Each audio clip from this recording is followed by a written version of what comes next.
Hello students, good morning to all. I Sunny from Modern Group of Colleges Mukeria. This is the previous lecture on a capillarity action. कल हमने capillarity शुरू किया था लेकिन वो कुछ वजह से थोड़ा ही कंप्लीट हुआ. आज हम उसे नेक्स्ट करेंगे. हमने कल डेफिनेशन कर ली थी, एग्जांपल क्या थी उसकी, इंक फाउंटेन पेन की, ग्राउंड वाटर की और ट्रीज़ और प्लांट की टाइप्स. हाँ, जहाँ पर थे हम टाइप्स की, types of fluid, types of capillarity. There are two types की कैपिलरिटी थी. कौन सी थी? Capillarity rise and capillarity fall. Rise और फॉल लिक्विड की दो प्रोसेस हैं कि वो ट्यूब में राइज हो रहा है या फॉल हो रहा है. its value depend upon specific weight of liquid, diameter of tube and surface tension of liquid. surface tension का टॉपिक हम कल करेंगे. तो आज जहाँ तक capillary rise and capillary fall, this process is capillary rise and this process is capillary fall. अब दोनों में डिफरेंस क्या है? इसमें लिक्विड और इसमें जो वाला लिक्विड है both are different. Here is a water and here is a mercury. इन दोनों की फ्लूइड की प्रॉपर्टी की वजह से this action take place. Action which action is capillarity rise और capillarity fall. Next slide. Types में क्या था? Capillarity first, capillarity rise. Capillarity rise है क्या? Tendency of a liquid to rise in a tube of small diameter in opposition to external force like gravity. ठीक है. Tendency of a liquid to rise in a tube of small diameter in opposition to external force like gravity. ये इसमें आएगा कि tendency of a liquid to rise opposition to external force like gravity. अब इसमें है क्या? Liquid, we have a container which filled with the liquid and there is a tube has specific length and diameter. तब क्या होता है? then liquid will rise in a tube to certain height, that is h height, and theta is the angle made by fluid's surface tension and glass ball, that is theta. अब ये क्या है? Sigma. Sigma क्या है? Surface tension of a liquid. कौन से liquid की? ये वाला लिक्विड जो राइज हो रहा है, that is surface tension, and theta is between surface tension and glass ball. ठीक है. Next, let sigma is surface tension of a liquid. Surface tension of liquid. Theta, angle of contact between liquid and glass tube. The weight of a liquid of a height h in a tube. The weight of a liquid in a height h in a tube equal to, weight क्या है liquid का? About at point height h तक. Area of tube into height h into rho g. Rho g क्या आ गई? उसकी gravity and density किसकी? जो फ्लूइड राइज हो रहा है, that is total weight of liquid. तो area of tube π/4 d square. D क्या है? Diameter of tube. H height of rise of liquid and rho g density and gravity of liquid. हमारे पास यही diagram थी ना. इस हाइट तक फ्लूइड राइज हुआ. ठीक. Where rho is the density, vertical component of a surface tensile force. Vertical component कौन सा है, टेंसाइल फोर्स। टेंसाइल फोर्स क्या है, equal to sigma into circumference, sigma into circumference into cos theta. अब cos theta कहाँ से आ गया, जो that is vertical component, vertical component इस पर काम कर रहा है। हॉरिजॉन्टल कंपोनेंट कौन सा होगा, sine theta, but sine theta हम नहीं लेंगे इसमें, वर्टिकल कंपोनेंट लेंगे, that is cos theta. Cos theta into sigma into circumference, circumference किसका हो गया, उसी पाइप का, sigma surface tension into pi D circumference into cos theta. These are two value, two equation, equation number 1, equation number 2, equation 1 and equation 2. Now equate both equation, equation 1 और equation 2 और this one equation. ये वाली मैंने picture कहाँ से लिया, book से, book कौन सी है, RK Bansal, that is the reference of this slide.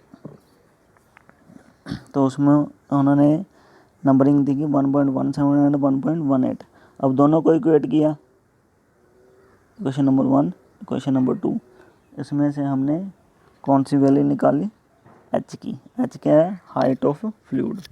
Height of fluid की वैल्यू कैसे आएगी, sigma pi d cos theta upon pi by 4 d square rho g. अब जो कॉमन टर्म हुई कैंसिल होने वाली वो कैंसिल करके हमारे पास फाइनल रिजल्ट ये वाला आएगा, 4 sigma cos theta over rho g d. The value of theta between, theta क्या है, water and clean glass, value of theta between water and clean glass tube is approximately equal to 0, is approximately equal to 0, hence cos theta is equal to unity, cos 0 equal to 1, तो हमारे पास उसकी value होगी 1, then rise of water is given by, then final answer will come h equal to 4 sigma upon rho g d. In this is the case for rise of liquid in a tube. Okay, h height, कितनी height rise हुई, h equal to 4 sigma upon rho g d. ठीक, now let's move to next case, capillarity fall. Capillarity fall क्या है, अब liquid capillarity rise में liquid का level rise हुआ था किसमें, ट्यूब में, अब इसमें लिक्विड का लेवल फॉल होगा as compare to surface of container. According to this figure हमें ये साफ दिखाई दे रहा है कि इसमें क्या है, मरकरी फ्लूइड है और इसमें लेवल ऑफ लिक्विड कितना फॉल हुआ, एट डिस्टेंस h और हाइट h। मैं इसको आप ड्रॉ करके बताता हूँ, this one is and this is height h, not a height h, depression h। इतना फॉल हुआ क्या, लिक्विड का लेवल फ्रॉम दिस लेवल से, कंटेनर लेवल से, दैट इज मरकरी लिक्विड है। और थीटा आपको पता ही है, angle between fluid and glass wall, and sigma is a surface tension. Now let h height of depression in tube, height of depression, then in equilibrium two forces are acting on a mercury, and this fluid is mercury inside the tube.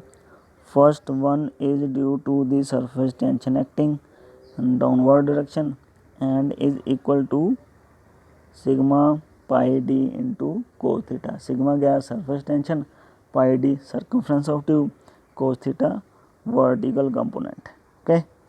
Second force is due to hydrostatic force acting upward and is equal to intensity of pressure at depth h into area, that is P into pi by 4 d square.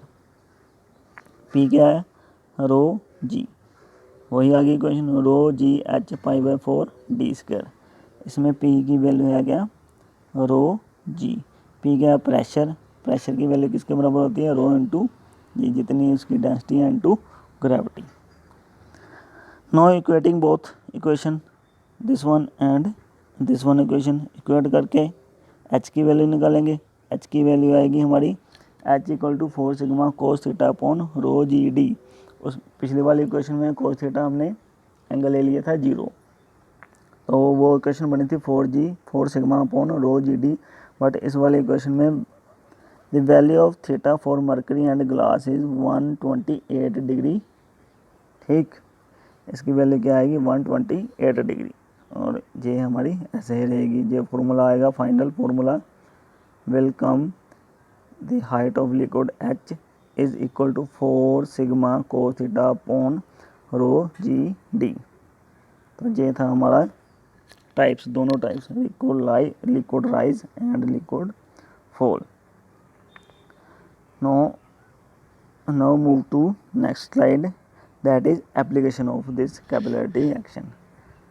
Application क्या, first cotton dresses are preferred in summer because cotton dresses have fine pores which act as capillarity for sweat. Summer season में हम कौन से कपड़े prefer करते हैं, cotton. Why, because have a fine pore which act capillarity for sweat. जो हमें गर्मियों में पसीना आता है, स्वेट आता है, उसको रिप्लेस करने के लिए या कैपिलरिटी एक्शन देने के लिए हम कॉटन यूज़ करते हैं in the summer season. Second, dirt get removed when detergent are added while washing clothes because surface tension of water is reduced. Okay,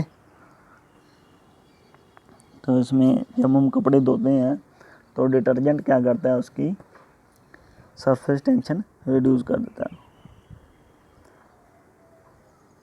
third point, if one end of the towel is dipped into a bucket of water and other and Hanks over the bucket, the entire towel soon become wet due to the capillarity action.